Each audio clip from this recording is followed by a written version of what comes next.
শস্য উৎপাদনে প্রায় স্বয়ংসম্পূর্ণ বাংলাদেশ। সনাতন কৃষিতে যান্ত্রিক পরিবর্তন খুলেছে সম্ভাবনার নতুন দুয়ার।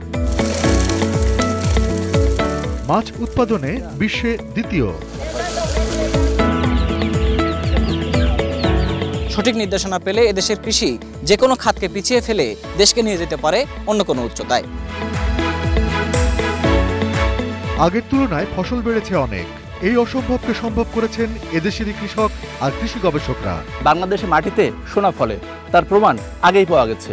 বিদেশি বিভিন্ন জাতের ফল চাষ করে বাংলাদেশের কৃষকরা ইতিমধ্যেই ব্যাপক সফলতা পেয়েছেন।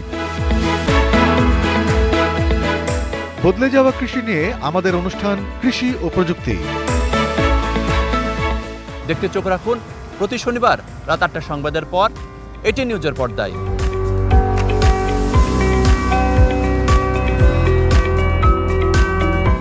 সৌজন্যে নোয়াপাড়া গ্রুপ।